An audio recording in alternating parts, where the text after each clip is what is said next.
El texto que sigue se publicó originalmente en Perspectivas, revista trimestral de educación comparada, París, UNESCO, Oficina Internacional de Educación. Este documento puede ser reproducido sin cargo siempre que se haga referencia a la fuente. Jiddu Krishnamurti, 1895-1986. Meenakshi Tapan. La influencia del filósofo Jiddu Krishnamurti en la idiosincrasia de la educación alternativa india ha sido inconmensurable, aunque muchas veces no se deje sentir en la educación secundaria formal.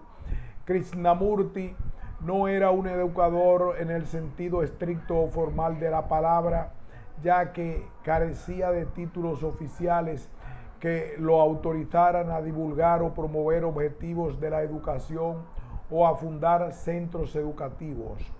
A todas luces, su preocupación por lo que él entendía como buena educación no obedecía al deseo de ofrecer soluciones temporales a los problemas de la sociedad, ni a un intento de paliarlos enseñando simplemente a la población a leer y escribir.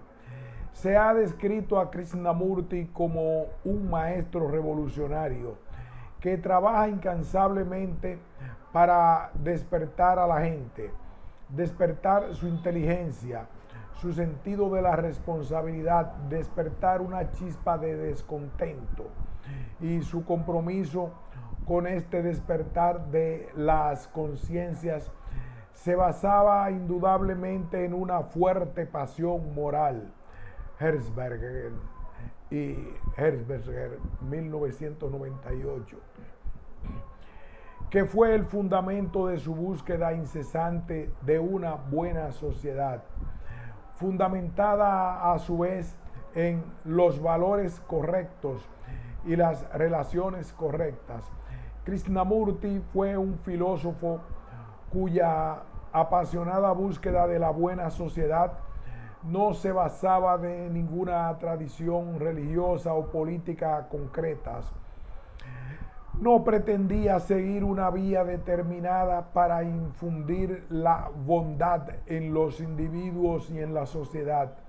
Para ello no se apoyaba en ningún instrumento o medio externos, sino en un descubrimiento interior que debía trascender la materialidad del cuerpo y originar una mutación en la mente humana. Así pues, el cambio no podía venir por medios externos, ya fueran estos revoluciones políticas o movimientos sociales, sino solamente a través de una transformación total de la conciencia humana que no requería prácticas de tipo mecánico, como ciertos ritos religiosos, ni la adhesión a ningún dogma. Krishnamurti fomenta, por el contrario, la mirada crítica o el conocimiento sin elección, como forma de autodescubrimiento, en lugar del pensamiento crítico, procedimiento más conocido. La filosofía de Krishnamurti, que rechazaba todo apoyo espiritual o emotivo y que no admitía ningún apego psicológico o intelectual a la persona del maestro, no podía ser vista con buenos ojos en la India. Además, su tarea resultaba bastante difícil, sobre todo teniendo en cuenta que la tradición hindú de la India se basa en una fe inquebrantable al maestro y una devoción incondicional a su persona como medios para alcanzar el bienestar psicológico, espiritual y social. La ruptura de Krishnamurti con la tradición y con la forma de autoridad demuestra su gran fuerza como filósofo, pues de hecho fue como una bocanada de aire fresco para cuantos pugnaban por penetrar en las profundidades de la conciencia y en la existencia por las vías tradicionales del entendimiento. La buena sociedad. En sus aspiraciones a una buena sociedad, Krishnamurti daba gran importancia a la relación del individuo con la sociedad y a la responsabilidad de cada cual en el advenimiento de esa buena sociedad. Eres depositario de toda la humanidad. Tú eres el mundo y el mundo eres tú. Y si se produce un cambio radical en la estructura misma de la psique de un individuo, ese cambio afectará a toda la conciencia de la humanidad. Krishnamurti, 1993. En su afán de propiciarlo, Krishnamurti dio prueba a lo largo de toda su vida de una constante preocupación moral por la buena sociedad. Nos interesa una forma de vida diferente, una sociedad buena. El que os habla se interesa por lograr una sociedad buena, en la que reinen el orden, la paz, la seguridad, alguna forma de felicidad y que sobrepase todo ello en una búsqueda de algo que es inconmensurable. Tenemos que conseguir una sociedad que sea esencialmente buena, sin violencia, sin las contradicciones de tantos dogmas, creencias, ritos, dioses, sin divisiones económicas nacionales.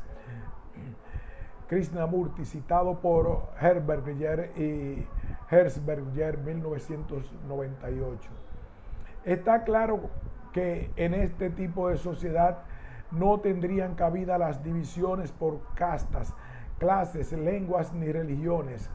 La importancia de Krishnamurti, que otorga a la bondad como piedra angular de esa nueva sociedad, es su punto de partida para reclamar una sociedad sin contradicciones ni dicotomías de ningún tipo.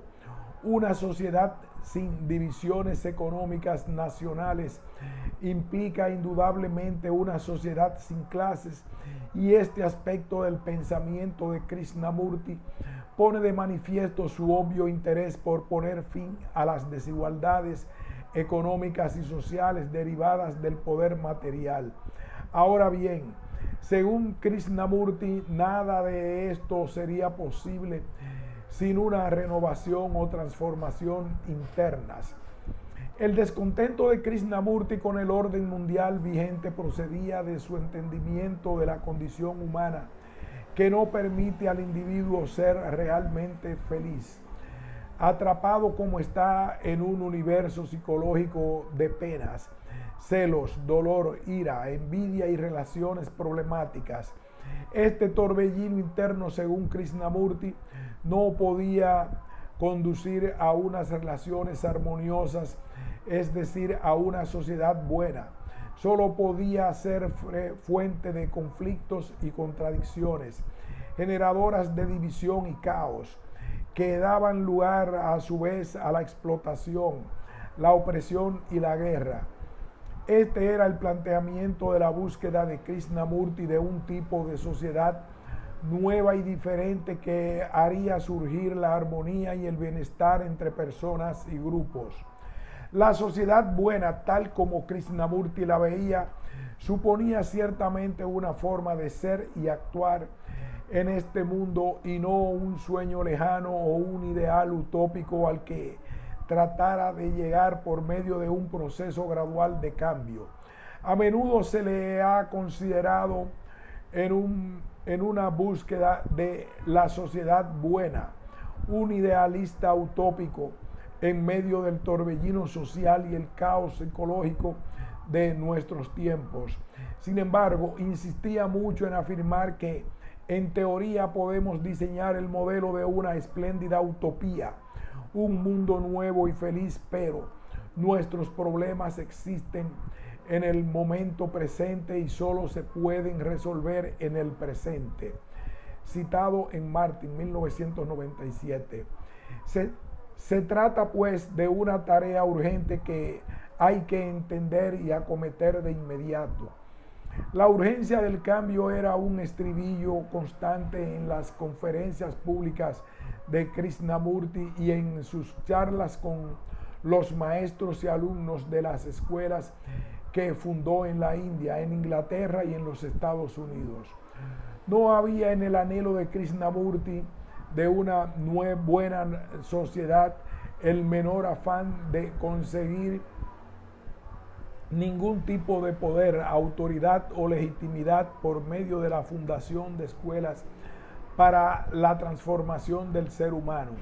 De hecho, en 1929 abandonó las organizaciones oficiales y se abstuvo de todo intento de institucionalizar o formalizar la búsqueda de la buena sociedad que solo consideraba posible por medio de una renovación interna. Entonces, ¿por qué creía Krishnamurti que la clave del verdadero cambio, tanto para la revolución interior como para la sociedad, residía en la educación? O, cosa aún más curiosa, ¿por qué se empeñaba en fundar escuelas entendidas como comunidades de personas que trabajaban en colaboración con un avance hacia la iluminación del ser humano? La cuestión no es tan contradictoria como parece, porque el enfoque de Krishnamurti de una educación holística es esencial para una renovación interna capaz de llevar a cabo la transformación social y de culminar en el cambio social. Datos biográficos de Krishnamurti. Jiddu Krishnamurti nació el 11 de mayo de 1895 en Madanapale, en el estado de Andhra Pradesh, en la India del Sur, cerca del Centro de Educación de Richie Bailey, la institución que fundó en 1928. Su padre, funcionario en el Departamento Fiscal de la Administración Colonial, tenía otros 4 hijos. Una vez jubilado de la administración pública, ofreció sus servicios a la Sociedad Teosófica de Chennai, entonces llamada Madras, a cambio de alojamiento para él y para sus hijos. En 1909, la familia se trasladó a Adyar, Chennai, Lutyens, 1975. En sus primeros años, Krishnamurti y su hermano Nityananda fueron adoptados por la doctora Annie Besant, presidente de la Sociedad Teosófica, que vio en el muchacho algunas cualidades espirituales que lo distinguían de los demás y en las que más tarde se basarían Mrs. Besant y otros teosofistas para proclamar a Krishnamurti vehículo del maestro mundial que tenía que llegar, según decían, para salvar a la humanidad, con el objeto de preparar al mundo para su advenimiento. En 1911 se fundó una organización llamada Orden de la Estrella de Oriente, dirigida por Krishnamurti. La función del maestro mundial y dirigente espiritual recayó sobre él a una edad relativamente temprana, y esta tremenda responsabilidad tuvo por fuerza que influir en su propia evolución psicológica. Sin embargo, este proceso no culminó con la llegada del Mesías mundial, ni llevó a Krishnamurti a anunciar o proclamar superioridad sobre los demás. De hecho, tuvo el efecto contrario. Aunque Krishnamurti recibió toda la formación y las enseñanzas propias de un futuro maestro mundial, desarrolló una visión independiente tanto sobre la naturaleza de la búsqueda como sobre el papel que a él mismo le correspondía en la constitución de la buena sociedad. El 3 de agosto de 1929, en un discurso histórico y lleno de energía, Krishnamurti disolvió la Orden de la Estrella. Afirmó que la verdad es una tierra sin caminos y no podéis alcanzarla por camino alguno, ni religión, ni secta, como la verdad no tiene límites y es incondicional e inalcanzable por ningún camino, no se puede organizar ni se debe fundar ninguna organización que lleve o fuerce a la gente por ningún camino concreto. Mi único interés es lograr que el hombre sea absoluta e incondicionalmente libre.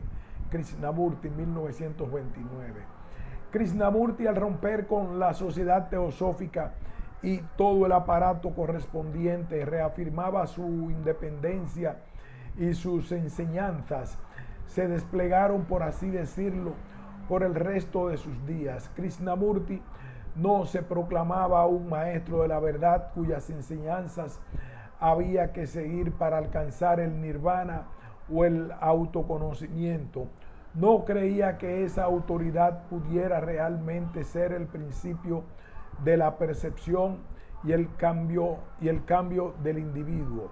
Así pues, el viaje del entendimiento tenía que hacerlo cada cual, lo que implica descartar toda forma de autoridad. Para ser una luz para nosotros mismos hemos de liberarnos de toda tradición, de toda autoridad, comprendida de la de quien habla, de manera que nuestras propias mentes puedan mirar, observar y aprender.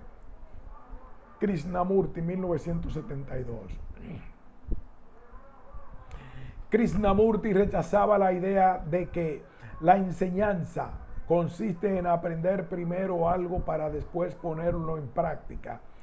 Cuando se le preguntaba cuál era su enseñanza, respondía que se trataba de compartir, de participar más que de dar o recibir algo.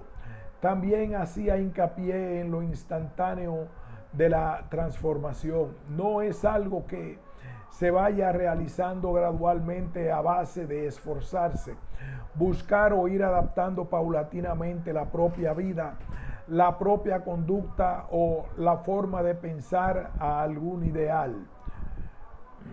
Hacerse o ser no tiene sentido para Krishnamurti. Del autoconocimiento o autodescubrimiento no aleja mucho al sujeto de sí mismo. En este sentido hay que entender la máxima que solía repetir Krishnamurti: la enseñanza eres tú mismo. Tampoco hay una culminación de este proceso de autodescubrimiento. Solo existe el viaje, no hay un conocimiento total de uno mismo, sino más bien un proceso de conocerse a sí mismo que no termina nunca. La buena educación. La educación constituye el núcleo central de la visión del mundo de Krishnamurti. De hecho, dedicó toda su vida a proclamar que la educación era el agente no solo de la renovación interna, sino también del cambio social. Por lo tanto, la educación representa los cimientos sobre los que habrá de edificarse la buena sociedad. Krishnamurti insistió siempre en la responsabilidad que incumbe al individuo en el orden social.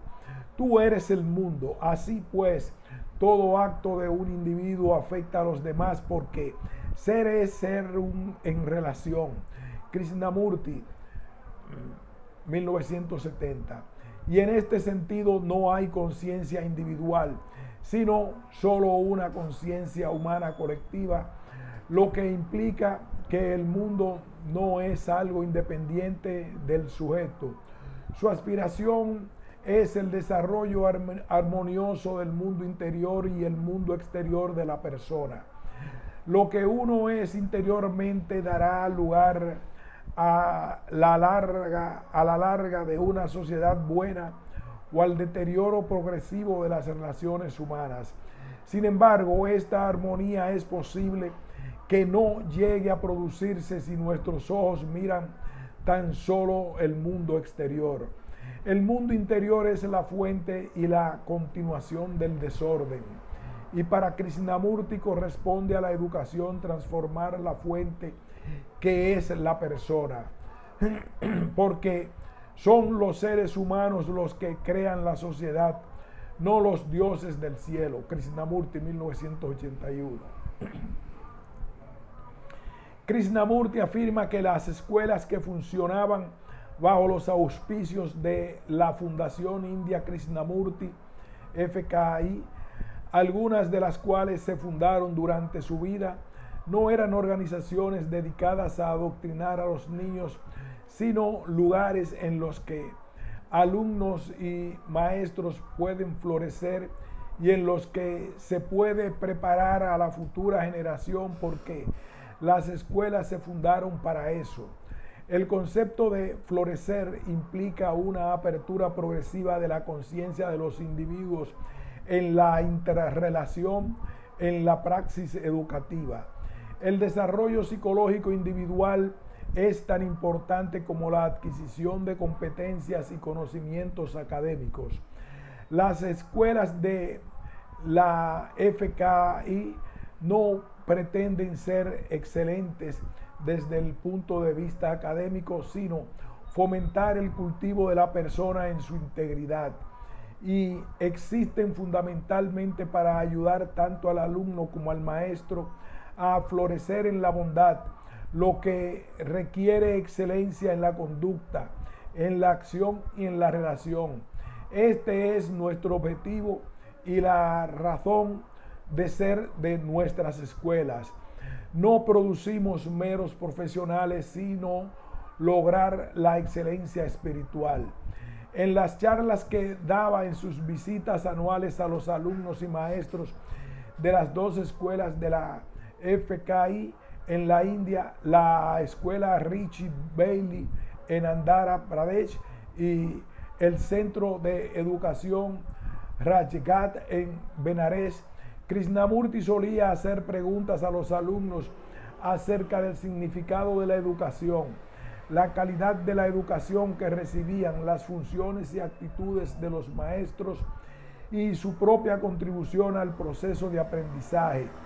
Debatía con ellos las finalidades de la educación, no solo la de aprobar unos exámenes tras haber memorizado unos cuantos hechos y adquirido algunas competencias, sino la de entender la complejidad de la vida. Animaba a los alumnos a darse cuenta de la función que les correspondía en la creación de un mundo nuevo, sin temores, conflictos ni contradicciones. Esto solo era posible si existía una buena educación en un ambiente de libertad, sin autoridad ni miedo, en el que pudieran cultivarse la inteligencia y la bondad. En sus charlas con los alumnos, Krishnamurti repetía que lo que hace la educación normalmente es preparar a los alumnos para su adaptación a un determinado modelo, es decir, un movimiento en una dirección predeterminada, y esto es lo que la sociedad llama entrar en la vida. Krishnamurti, 1993. Con una educación de este tipo, el alumno se encuentra con la vida, lo que viene a ser como un riachuelo que se encuentra con el ancho mar. Sin embargo, esta educación no prepara necesariamente al alumno para afrontar las dificultades psicológicas ni las vicisitudes materiales de la existencia. Misión fundamental de la educación es despertar la inteligencia y no limitarse a reproducir una máquina programada o un mono amaestrado, como decía Krishnamurti. Así pues, la educación no se puede reducir a aprender a leer y aprender después de los libros, sino que hay que aprender de la vida y debe preparar a los alumnos a afrontar los problemas de la existencia en un mundo social complejo.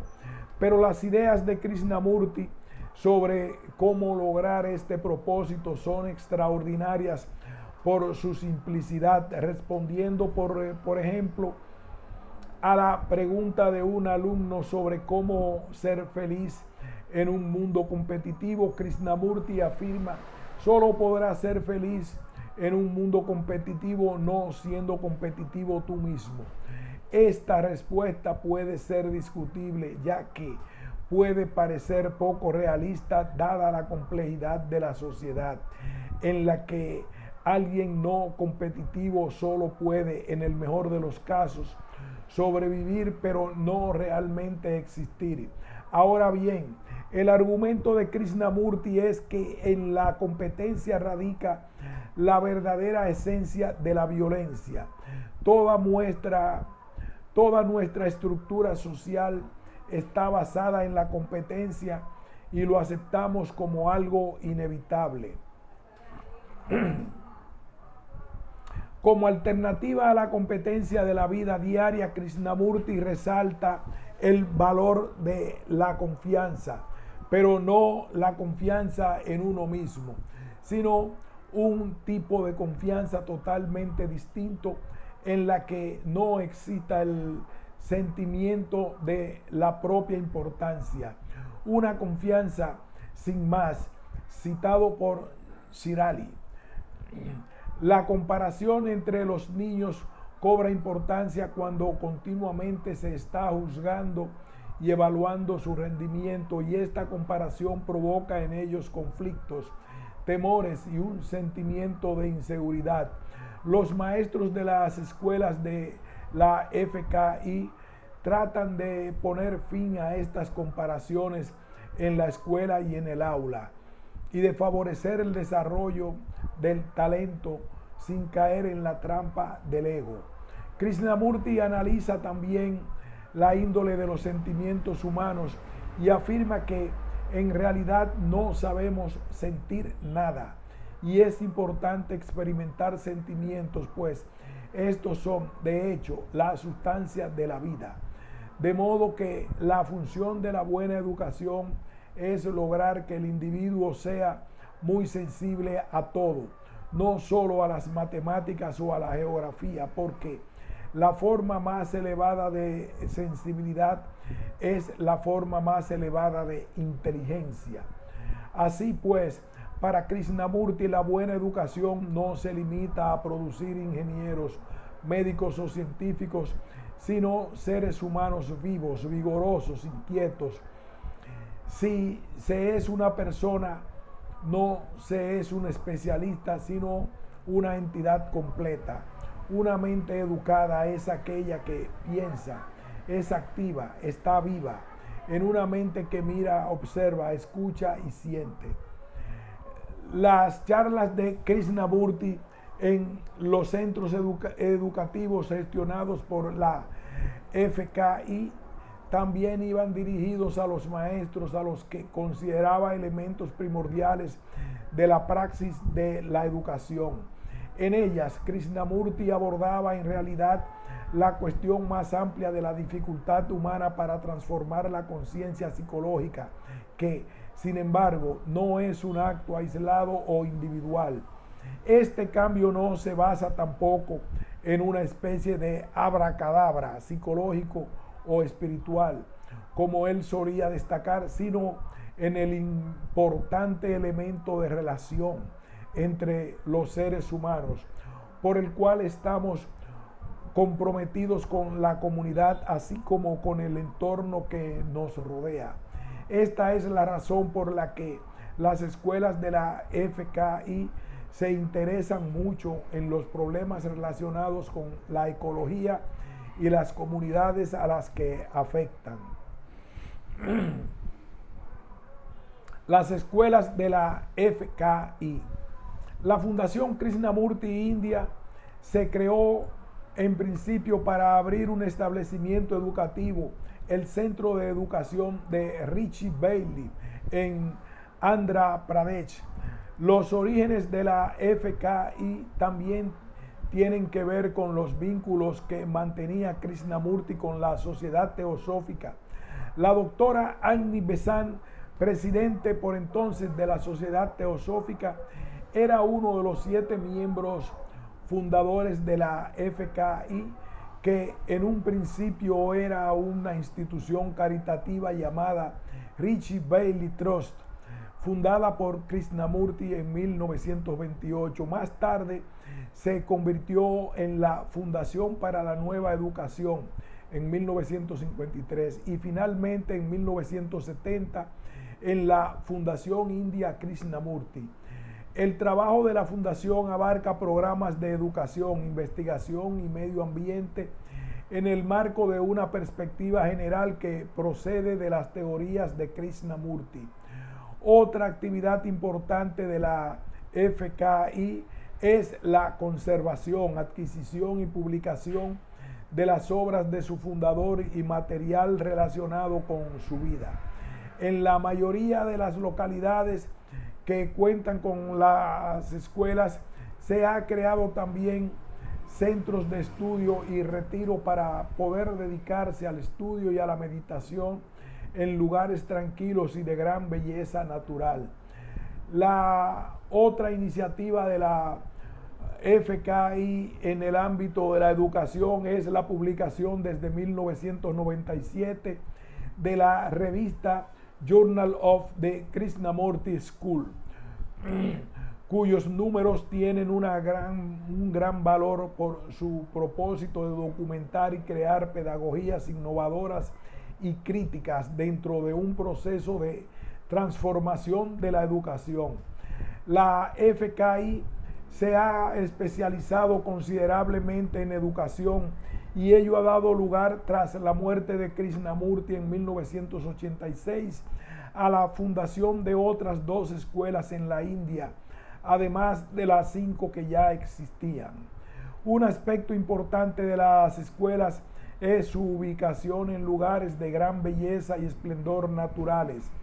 La consecuencia de la importancia que daba Krishnamurti al espacio físico y al aprendizaje en un entorno natural para favorecer la armonía en las relaciones y el desarrollo de una mente inquieta y creativa.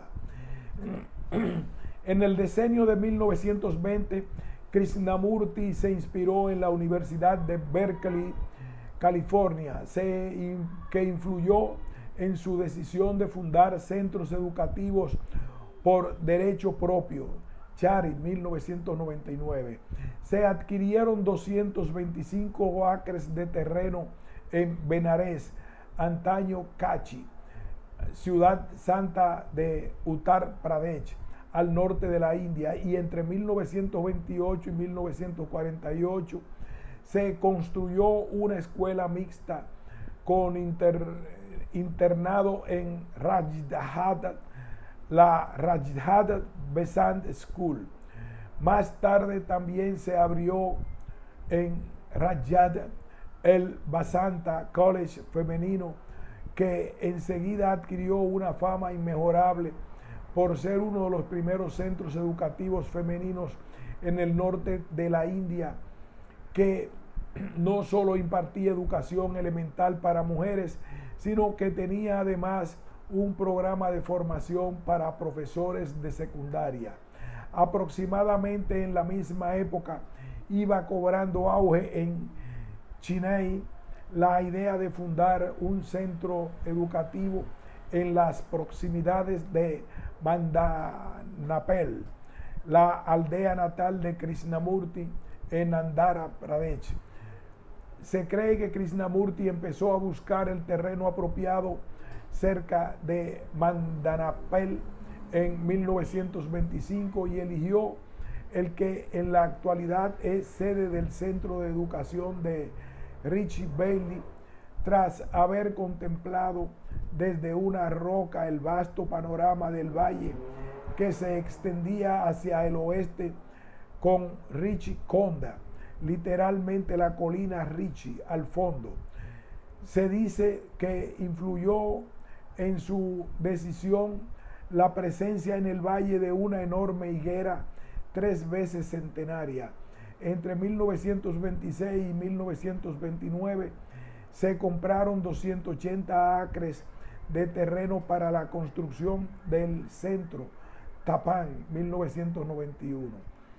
Y la escuela Richie Bailey, otra escuela con internado, se hizo realidad a principios del decenio de 1930.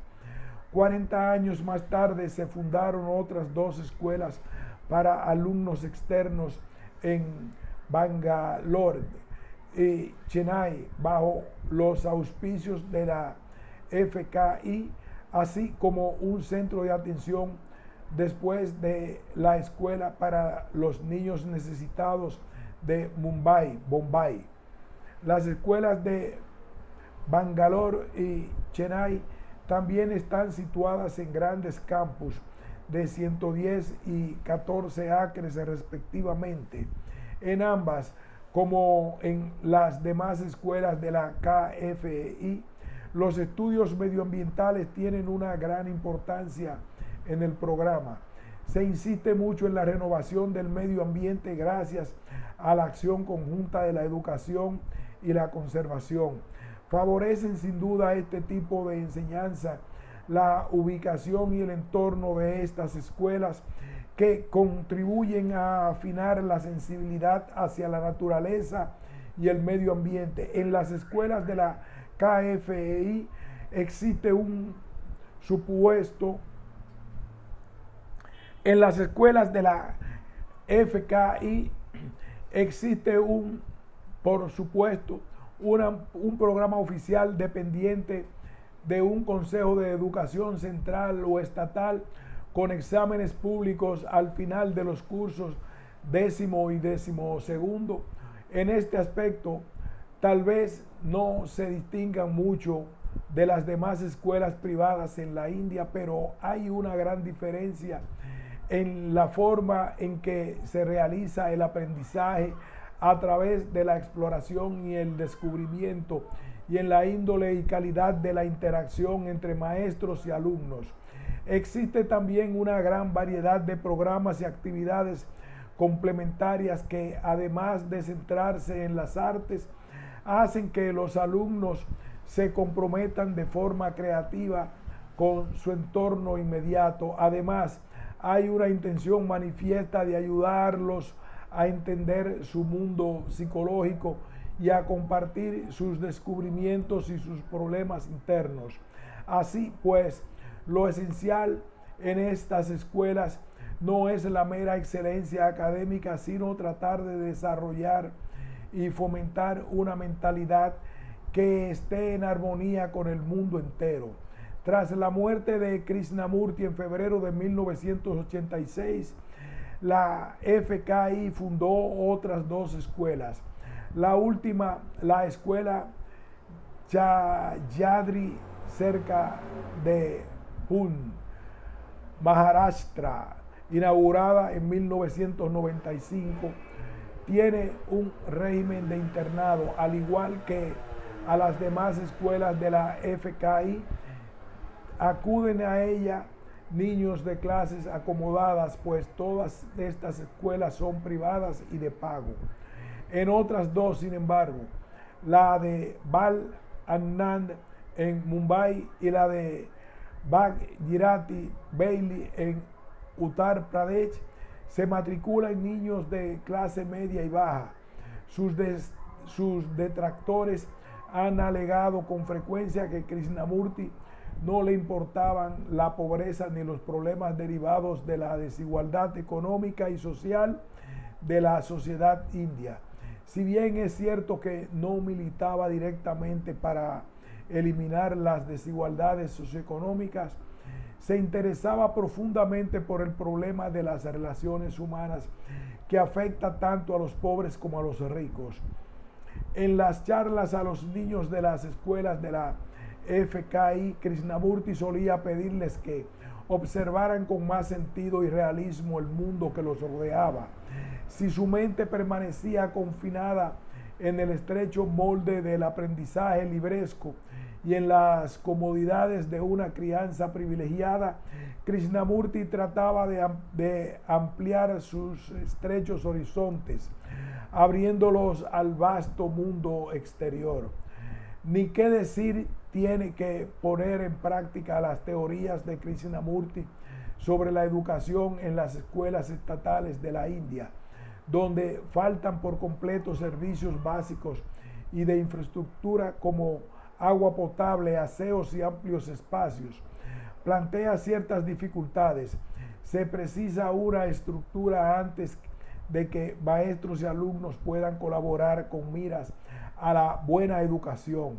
La consecuencia evidente es que las escuelas de la FKI son los únicos lugares donde las teorías de Krishnamurti se pueden compartir y desarrollar, aunque es posible que haya algunas características universales de las escuelas FKI que pueden compartir con otras escuelas, entre ellas un interés constante por el medio ambiente y una intensa relación con él y con la comunidad en la que la escuela se encuentra.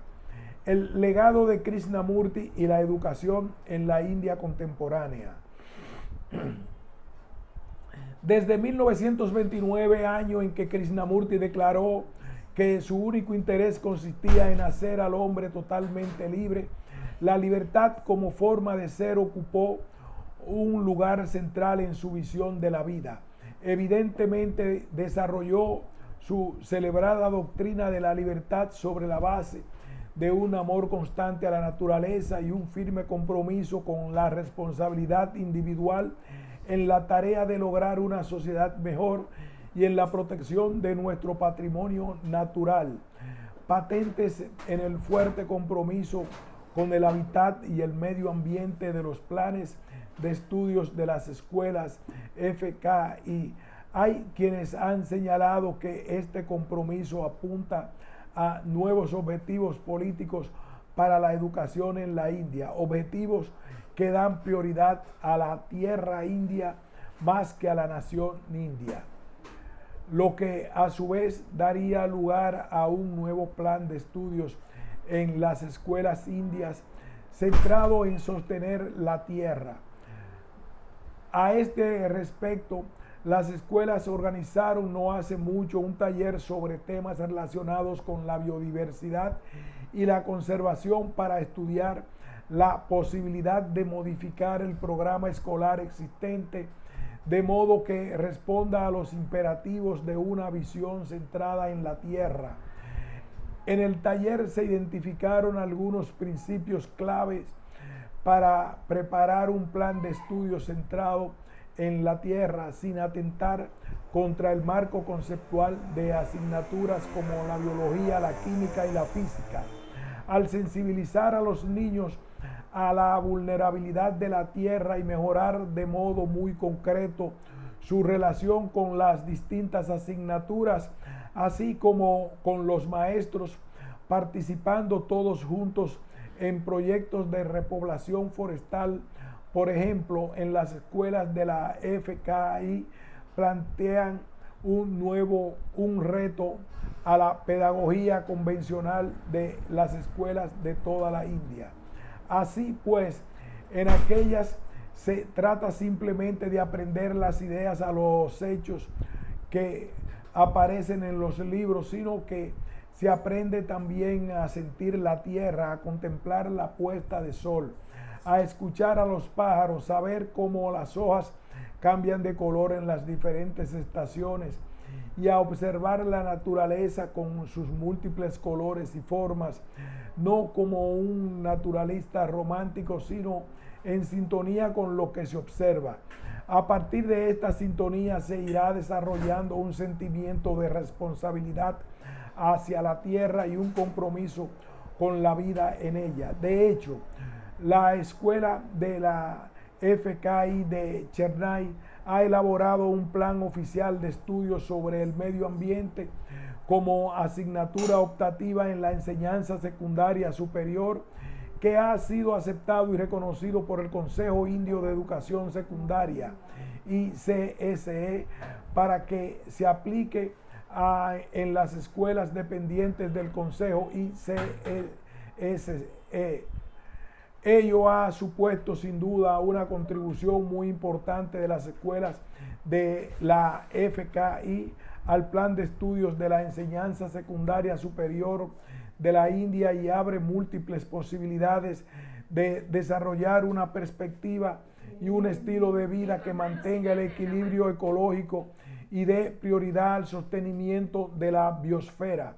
Es cierto que son muy pocas las escuelas de la India que han introducido directamente en sus planes de estudio los temas medioambientales y sociales. En las escuelas secundarias hay un área denominada trabajo productivo de utilidad social que permite a los alumnos realizar con carácter permanente y de algún modo formal toda una serie de actividades que van desde la jardinería al servicio a los procesos educativos en lo referente a la relación de escuela con la comunidad, teniendo en cuenta la importancia que daba Krishnamurti a la relación del individuo con la sociedad. Las escuelas de la KFI abordan proyectos con la comunidad local y tratan de crear dentro del círculo formal una red más amplia de relaciones con la comunidad que no se limite al mero servicio a este.